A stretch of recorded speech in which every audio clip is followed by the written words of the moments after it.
দোকানের দিকে যাচ্ছি। দোকানে আসলাম, দোকানে এসে দোকানে মালপত্র কিনলাম। মালপত্র দিচ্ছে ছোট একটা বোন। বোনটা খুব সুন্দর, বোনটি। দোকানটা খুব সুন্দর, মা না থাকলে চালাই। জিনিসপত্র নিলাম, জিনিসপত্র নিয়ে বেরিয়ে পড়লাম। এবার জিনিসপত্র নিলাম, থালা বাটি গামলা, আর তো অনেক কিছু আছে, কড়াই বস্তা। জিনিসপত্র নিয়ে বাগানের দিকে গেলাম। কমেন্ট করে বলবে যে আমরা বাগানের দিকে জিনিসপত্র নিয়ে কী করতে যাচ্ছি। সোয়াল বন্ধুরা কেমন আছেন সবাই? আশা করি সবাই ভালো আছেন। আবার একটা নতুন ভিডিওতে সবাইকে স্বাগত। তা আজকে একটা ছোট পিকনিক করতে চলেছি আমরা সবাই মিলে। সেই জায়গাটা পরিষ্কার করে নিচ্ছি, জায়গাটা পরিষ্কার করে নিলাম। জায়গাটা দেখবে কতটা ঘন জঙ্গল, সেরকম ঘন জঙ্গল না, এটা খুবই জায়গাটা সুন্দর। জায়গাটা পরিষ্কার করে নিয়ে একটা ছোট একটা উনুন খুঁড়ে নিলাম। উনুন খুঁড়ে সেখানে আগুন জ্বালিয়ে নিয়ে সেখানে আলু সেদ্ধ বসিয়ে দিলাম। করে বিস্কুটটা দিয়ে বিস্কুটের গুঁড়োটা করে নিলাম। তার আগে আমি পেঁয়াজ লঙ্কা আদা রসুন সব কেটে নিয়েছি। একটা ইউনিক একটা আইটেম তৈরি করব। ডিমটা ফাটিয়ে নিলাম। ডিমটা ফাটিয়ে ডিমের কুসুমটা আমি বাদ দেবো। বাদ দিয়ে ডিমের যে সাদা অংশটা সেটা আমার দরকার, সেটা নিয়ে নিলাম। নিয়ে এবার আলুটা সেদ্ধ আলুটা বের করে নিয়ে আলুটা ভালো করে খোলাটা ছাড়াবো। খোলাটা ছাড়িয়ে নিয়ে ভালো করে মেখে নিলাম। ভালো করে মানে একেবারে মানে সুন্দর কোনো আলুটার কোনো থাকবে না, এত সুন্দর করে আলুটা মেখে নিয়েছি আমি, এত সুন্দর করে ম্যাশ করে নিয়েছি। আর আমি কেটে রেখেছিলাম পেঁয়াজ লঙ্কা, তোমার আদা কুচি রসুন কুচি দিয়ে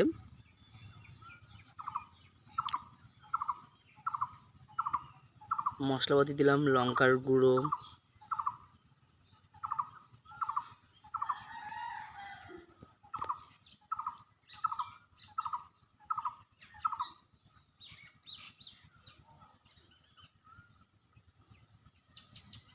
একটু দিলাম জিরের গুঁড়ো। জিরের গুঁড়ো দেওয়ার পরে একটু ফুড কালার অ্যাড করলাম। বেশি পরিমাণ দেয়নি, অল্প করেই একটু ফুড কালার দিয়ে নিলাম। যত জিনিসটার রঙটা আসবে তার জন্য একটু ফুড কালারটা দিয়ে নিলাম। দিয়ে দুটো ডিম তাতে আমি দিয়ে ডিমটা আগেই থেকে আমি সেদ্ধ করে নিয়েছি। সেদ্ধ করা ডিমটা আমি ভেঙে নিলাম। ভালো করে ভেঙে নিয়ে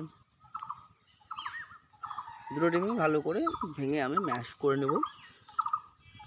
ম্যাশ করে নিয়ে আলুটার সাথে আমি জাস্ট যেভাবে আলুটা মাখিয়েছি আলুর সাথে আবার ডিমটা সেভাবে মাখতে হবে।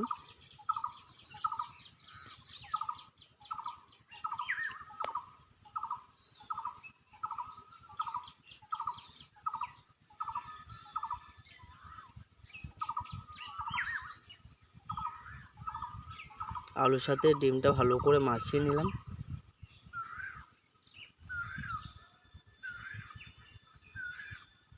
এবার একটু নুন অ্যাড করে দেবো, পরিমাণ মতো নুন অ্যাড করে দিলাম। অ্যাড করে নিয়ে জিনিসটা মাখিয়ে নিলাম আর একবার। তাহলে নুনটা চারিদিকে আমার মিশিয়ে যাবে।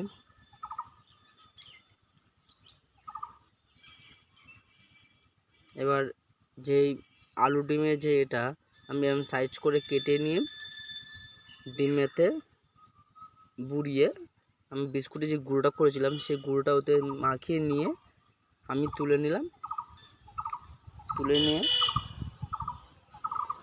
তুলে নিয়ে আমি জিনিসটা একটা বাসনের সাইডে রেখে দিলাম। দেওয়ার পরে সেইগুলো আমি তেলে ছেড়ে দিলাম। এবার তেলে ছেড়ে দিয়ে জিনিসটা হালকা ফ্লেমে, আমি তো যত ছোট পিকনিক করছি বলেছি, ওর জন্য আমি একটা ছোটো বাগানে গিয়ে রান্না করছিলাম কাঠের আর জাল দিয়ে। এবার কাঠের জাল দিয়ে জিনিসটা করছিলাম, করার পরে ভালো করে মচমচে করে ভালো করে ভেজে নিয়েছি। দেখতেই পাচ্ছ কতটাই কষ্ট হচ্ছে আমার। এই সাইডে ধোঁয়া বেরাচ্ছে আর এইদিকে আগুনের তাপ, সেখানে ভালো করে জিনিসটাকে ভালো করে ভেজে নিয়েছি। লাল করে ভেজে নেবেন, বেশি পুড়িয়ে ফেলবে না, যত আমার কাঠের আগুন ছিল প্রথমটা আমার পুড়ে গেছে। এবার লাল লাল করে নিয়ে নিজেরা খাবে, লোককেও খাওয়াবে, খেতে খুব সুন্দর টেস্ট। একবার খেয়ে কমেন্টে আমাকে বলবে। খুব টেস্ট।